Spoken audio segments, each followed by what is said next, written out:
Bonjour, c'est Jean Descartes. Bienvenue au cœur de l'histoire.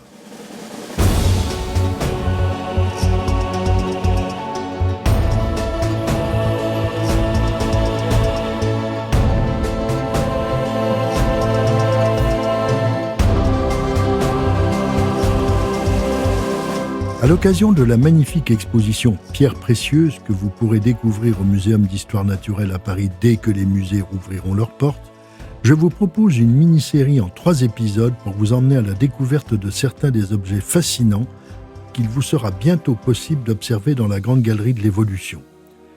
Dans ce 2e épisode en 2 parties, je vous raconte la fascinante histoire de la plus belle des décorations portées par le roi Louis XV, la Toison d'Or. À notre époque, l'ordre de la Toison d'Or existe toujours. Elle est décernée à des chefs d'État ou à des personnalités éminentes par le roi d'Espagne, Philippe VI.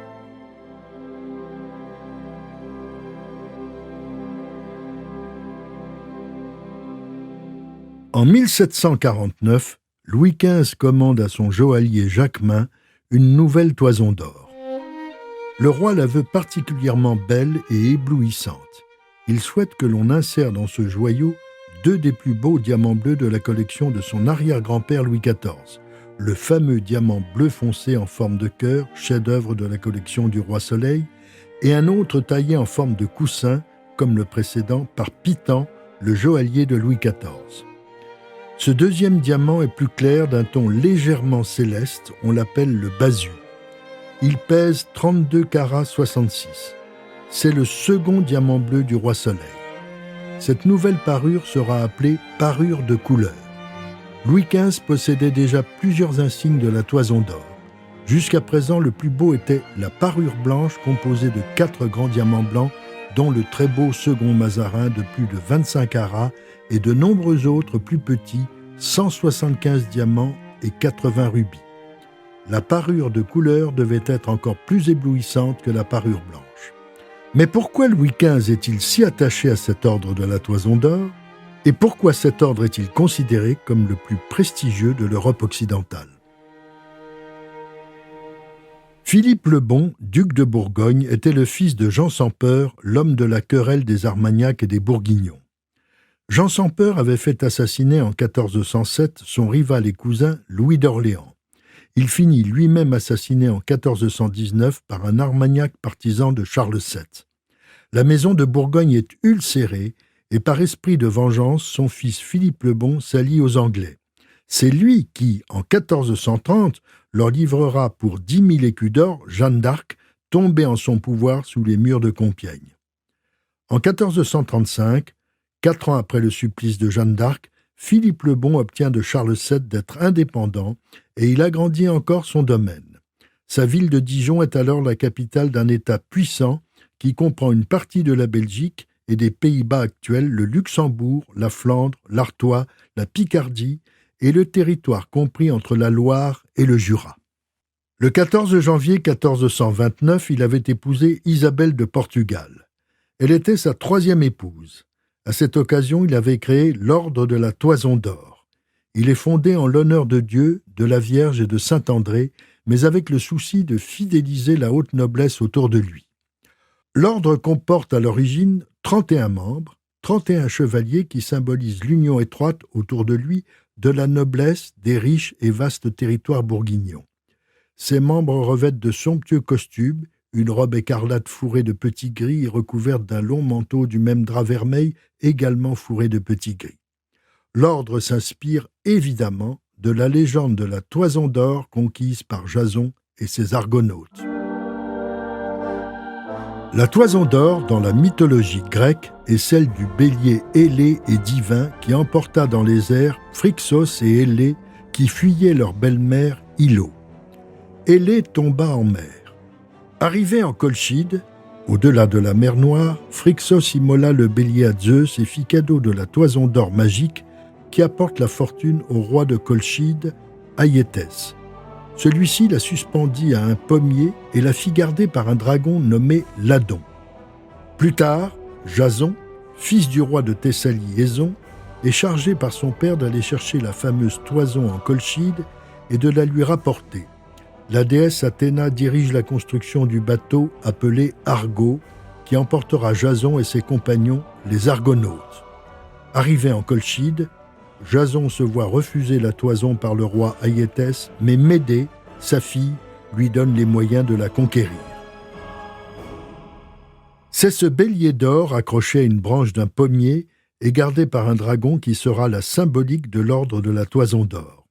En effet, le collier de la toison d'or se compose d'un bélier d'or suspendu à une chaîne d'or décorée de pierres à feu bleu émettant des flammes. La signification est « Je suis un valeureux chevalier prêt à combattre avec la pierre à fusil et les feux si je dois défendre mes valeurs, la toison d'or ». Il s'agit, bien sûr, d'un ordre totalement bourguignon. Pendant 20 ans, après la paix d'Arras, la France de Charles VII et la Bourgogne de Philippe le Bon vont vivre en bonne entente. Le duc de Bourgogne entretient alors une des plus brillantes cours d'Europe régentée par 5 grands officiers, le maréchal de Bourgogne, l'amiral de Flandre, le chambellan, le grand écuyer et le chancelier. Philippe le Bon se détourne alors des affaires françaises et se consacre entièrement à son état bourguignon. Il réprime les révoltes fiscales des cités de Liège et de Gand, cela arrivera souvent, travaille à l'unification des domaines tout en respectant les coutumes locales. Sous son impulsion se développe un puissant courant intellectuel avec l'université de Louvain, fondée en 1425, et un brillant essor artistique avec des peintres tels les primitifs flamands Van Eyck et Memling. Il reçoit le surnom, très envié, de Grand-Duc d'Occident. Mais son duché souffre d'un grave défaut, il n'est pas d'un seul tenant. La Champagne et la Lorraine séparent les deux parties, Bourgogne et Franche-Comté d'une part, les Pays-Bas de l'autre. Philippe le Bon et son épouse Isabelle vont avoir un fils, Charles, le 11 novembre 1433. À seulement 19 jours, il est élu chevalier de la Toison d'Or. Honneur extraordinaire, mais l'événement est à la mesure du soulagement de Philippe le Bon. Il n'avait pas eu d'enfant de ses 2 premières femmes et avait perdu les 2 premiers que lui avait donnés sa 3e épouse, Isabelle. Le petit Charles aura une vie itinérante entre la Bourgogne et la Flandre. La famille se déplace de ville en ville, Bruxelles, Gand, Tournai, Bruges. En 1438, il a 5 ans. Son père lui attribue une maison.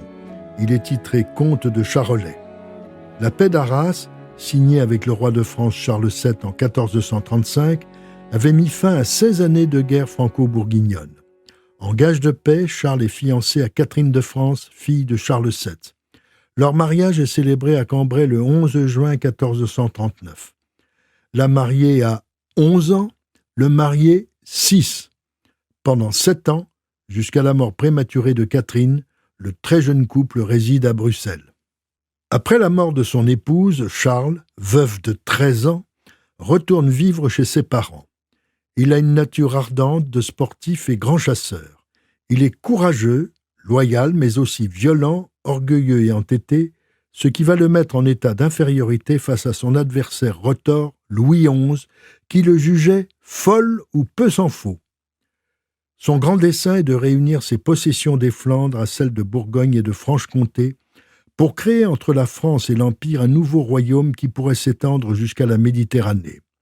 Si l'on veut résumer, il lui faut conquérir la Champagne et la Lorraine au détriment de Louis XI.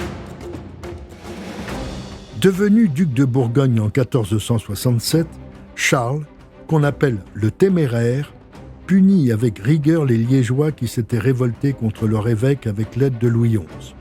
Tout son règne sera rempli par ces guerres contre Louis XI dont il était le plus puissant vassal, mais contre lequel il essaie de dresser l'empereur et le roi d'Angleterre. En 1475, il entreprend la conquête de la Lorraine pendant que Louis XI, qui avait réoccupé en 1471 les villes de la Somme, trouvait des alliés contre l'expansion bourguignonne, en particulier les Suisses qui portèrent des coups décisifs aux Téméraires à la bataille de Grandson en mars 1476, puis à Morat en juin 1476. Charles le Téméraire finit par trouver la mort sous les murs de Nancy en janvier 1477. L'État bourguignon s'effondre avec lui. Louis XI annexe alors la Bourgogne. De son second mariage avec Isabelle de Bourbon, le téméraire n'avait eu qu'une fille, Marie, née en 1457. Elle apporte le reste de son héritage, notamment les immenses territoires des Pays-Bas à la maison d'Autriche en épousant, à l'été 1477, l'archiduc Maximilien, fils de l'empereur Frédéric III de Habsbourg. Or, Philippe le Bon, premier grand maître de l'ordre de la Toison d'Or, avait bien précisé que cette fonction ne pouvait être exercée que par un homme. C'est donc Maximilien de Habsbourg qui devient le nouveau grand maître de l'ordre de la Toison d'Or. Maximilien va devenir l'empereur Maximilien Ier et aura plusieurs enfants avec Marie. L'aîné, Philippe Ier, dit le Beau, va hériter de sa mère les Pays-Bas. Il épousera Jeanne la Folle, héritière de l'Espagne et du royaume de Naples. C'est leur fils aîné, Charles, qui deviendra l'empereur Charles Quint. Il héritera d'un empire immense, représentant plus de la moitié de l'Europe, avec l'Autriche, les Pays-Bas, l'Espagne et le royaume de Naples. L'historien Pierre Chaunu parlera même d'un empereur accablé d'héritage. C'est désormais lui le grand maître de la Toison d'Or, et lorsqu'il réglera sa succession, c'est à son fils, le roi d'Espagne Philippe II, qu'il transmettra la grande maîtrise. À dater de la mort de Charles Quint, ce sont les rois d'Espagne, Philippe II et ses successeurs, qui sont les titulaires de la grande maîtrise de la Toison d'Or, les seuls autorisés à choisir leur chevalier. En 1701, le souverain espagnol Charles II meurt sans postérité. Une guerre va éclater pour sa succession. Elle oppose principalement Louis XIV et l'empereur Léopold Ier du Saint-Empire à Habsbourg. Tous deux avaient de bonnes raisons de revendiquer le trône d'Espagne. Tous deux avaient épousé des sœurs de Charles II et tous les deux étaient des petits-fils de Philippe III d'Espagne. Louis XIV choisit de soutenir les droits de son petit-fils, Philippe d'Anjou, et Léopold Ier ceux de son fils, l'archiduc Charles. Charles II, maladif et sachant qu'il ne pouvait avoir d'héritier, avait néanmoins semblé soutenir le successeur français.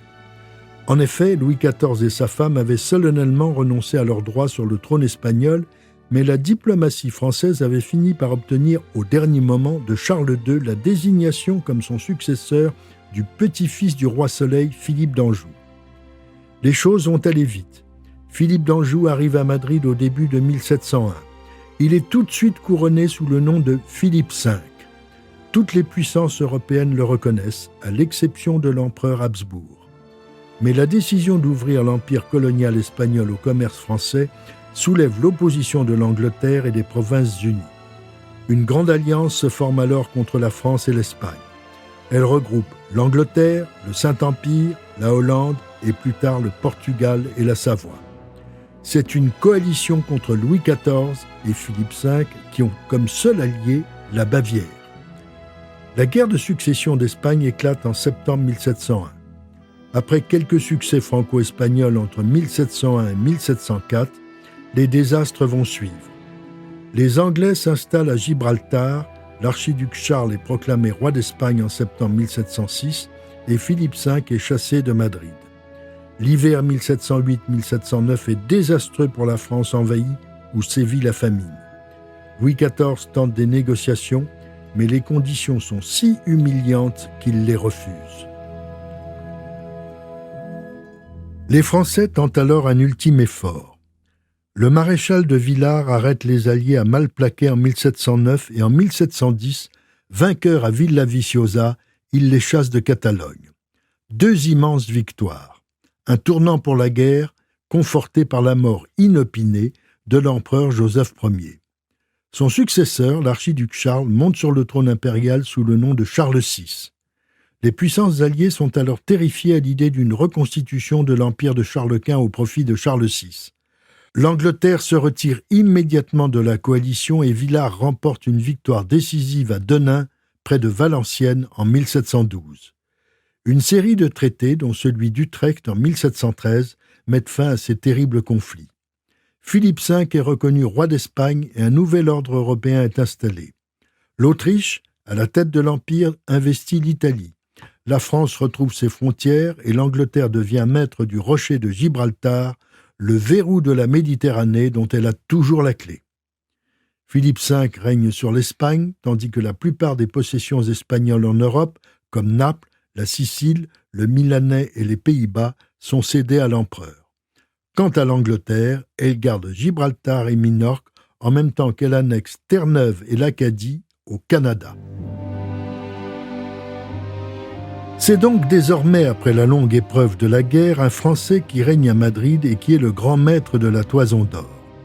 Les Habsbourg ne veulent pourtant pas renoncer à leurs droits sur cet ordre prestigieux. À partir de ce moment, la Toison d'Or a eu 2 grands maîtres. L'un comme l'autre pouvait y prétendre, le roi d'Espagne à Madrid d'une part et le souverain Habsbourg du Saint-Empire à Vienne de l'autre. C'est la raison pour laquelle le roi Louis XV a été fait chevalier de la Toison d'Or par le roi d'Espagne. Il est le premier roi de France à entrer dans cet ordre.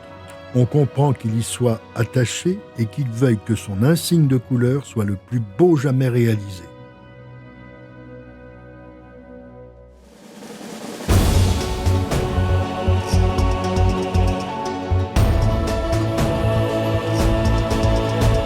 Si cette plongée dans l'histoire vous a plu, n'hésitez pas à en parler autour de vous et à me laisser vos commentaires sur le groupe Facebook de l'émission.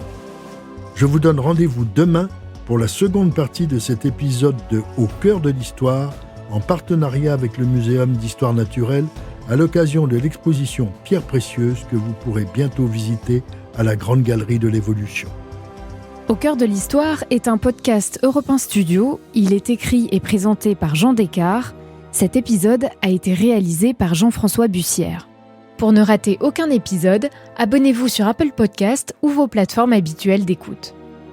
Ressources bibliographiques. Charles le Téméraire par Henri Dubois, édition Fayard, 2004. Pierres précieuses, catalogue de l'exposition au Muséum national d'histoire naturelle sous la direction de François Farge, Van Cleef & Arpels, édition Flammarion, 2020. Louis XV par Pierre Gaxotte de l'Académie française, édition Flammarion, 1980.